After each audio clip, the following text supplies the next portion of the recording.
Colin, welcome to Somatics. Today's movement is called hip circles. It's going to free up your waist, lower back, belly, and get that hip moving more freely. So if you're feeling like you need a little help with those hips, give this movement a try and see how you get on. Okay, so for hip circles, you're going to be lying on your side, legs stacked up on top, about 90 degrees out from the hips, and the feet stacked as well. As always, when you're on your side, you just want to make sure you're not too much rolled back or rolled forward and you're actually on your side. So hip circles. We're going to see if we can improve our ability to move the hip. So let's begin. You can let your hand rest on your hip so you can feel what's happening. That's helpful for giving you a sense of how you're moving and how well you're moving. So we're going to begin by sending the hip and knee forward, similar to how we did it in one of the other movements. And you can feel how the hip goes forward and the knee goes forward because of what's happening in the trunk. And then slowly come back. Let's do this a couple of times. We're going to send that knee forward, send that hip forward, and feeling how that's a twisting at the waist. And then slowly coming back. But we're going to repeat this a few times. Just making sense of it. Okay, I can send my hip forward. And then slowly letting the hip come back. And of course, this is what happens when we walk. We swing our hip forward so we can take a step. And then slowly bring it back so we can take a step on the other side. And as you send your knee forward, notice how you'll feel this in your adductors, or inner thighs, and also in your back and your waist. You can feel yourself moving. Hand on the hip helps you feel how that hip travels forward. And then also comes back to rest. Alright, so we've established we can take the hip forward. Can we take it backwards? Let's find out. Sliding the hip back. So now the knee is coming backwards of the bottom side knee. And again, you'll feel this even more strongly in your top side groin. And release. So we're sending our hip back. And release. And notice actually as you send your hip back, that if you send your bottom hip forward, just make it the intention to send the bottom hip forward, and that increases it quite dramatically. You'll feel it much more clearly. Slowly release. Send the top hip backwards. Send the bottom hip forward. Slowly release. And you can feel how you're able to go backwards with the hip as well. Keep the feet stacked. The feet don't move. We're just working with the hips and the trunk. Alright, so we've gone forward and we've gone back. Let's go forward and back. Slide the knee and hip forward. Slide the knee and hip back. Slide the knee and hip forward. Slide the knee and hip back. One more time, sliding the hip and knee forward. And sliding the hip and knee back. Okay. Now from there we want to rest. So now we've established forward and back movements. There's another movement we want to address that the hip can do that's involved in walking, and that's this up and down. Up towards our armpit, down towards the ground if we're standing, or the bottom of the table in this position. So let's begin by seeing if we can take our hip toward our armpit. Again, your hand here is helpful.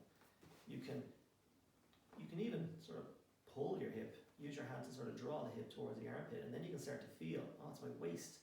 Yes, if my waist tightens, I can bring my hip up towards my armpit, and then slowly relax. So the hip moves because the waist muscles draw it up. Hip comes up, and then slowly comes back down. Hip comes up, drawing that hip up to the armpit, the waist is getting tight. The space between the ribs and the hip is decreasing, and then slowly releasing. And one more time, hip towards the armpit, and then slowly releasing. Alright, so we've made sure we can draw the hip up. Now what happens, how do we send the hip that way? How can we send it away? So we know we can send it up. So going down is going to be the opposite, right? So I'm going to send it down, let it keep going. And what you'll notice when you go this way is that not only only does the hip go that way, this lengthens, but the bottom side waist actually gets tight. It's the opposite movement to what you were doing, and then slowly release. Just make sure you can feel this. Okay, if I send my hip away, my bottom side waist tightens, and you might even feel it lifting up a little bit, like there's a little space being created underneath your side as you do this.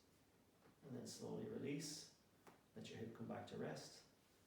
And again, sending the hip away.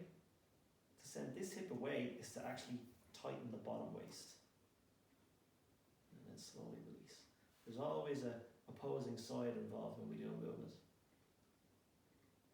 So I send my hip away by contracting my bottom side waist. And just do that one more time, send the hip away. Top side space increases here, gets tighter underneath, and then slowly relax. Okay, so we've gone up, bringing the hip this way, we've gone down, sending the hip that way. Can we go up and down? Because that's what we're going to need to do when we walk, right? So we draw the hip up, and then we send the hip away. And then we draw the hip up, and we send the hip away. So we're relearning how to control this movement of the hip.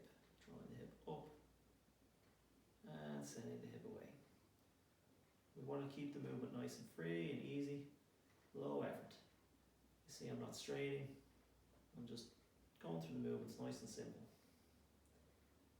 One more time, drawing the hip up, and then sending the hip away. Okay, so we know we can take the hip forward and back, and we know we can take the hip up and down. And whilst they are movements of walking, when we walk, it's much more of a circular motion. So you can see where we're going with this. We're now going to see if we can take this hip in a circle. Going in a circle is going to involve all of the 4 movements that we've just done.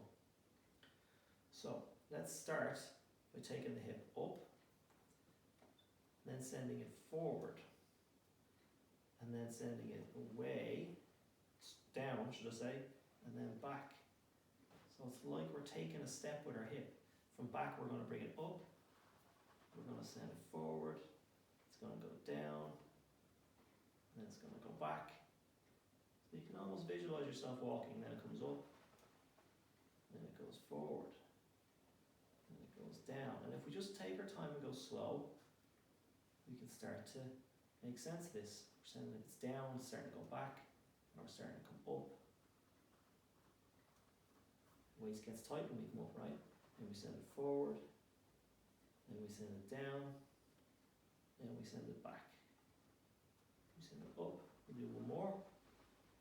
Forward, down, back, and up. And the more you let your trunk be involved, the easier it is, right? You can see I'm sort of wriggling. It's almost a wriggling movement to help to get the hip to move. Up, and then forward, down, and back. Okay. Now if we were to walk backwards, it'd be opposite movements. So we go back, down, forward, and up, and back, and down, and forward, and up. So we're bringing this hip up, and then we're sending it backwards, and we're sending it down, away from us, and then forwards. So do one more circle going in that direction, up, back, and down, and forward. Whew. Okay. So making those circles, it can actually be quite challenging to do this on your side. But it's a major important part of being able to walk freely. So once you've done that a couple of times, take a little break, you can lay out flat, and see what we've got. Alrighty. So you want to compare the feeling of the left hip, leg, waist, back, to the right hip, leg, waist and back. You should notice some fairly vivid differences between those sides. And then what's interesting to do now is to actually get up and have a walk around and see if that feels strongly different in your walk. Once you've done that, you can come on back, replay the video and do the same sequence on the second side so that you're nice and even. Give that a try and see if it doesn't help your walk and feel more freer and more comfortable.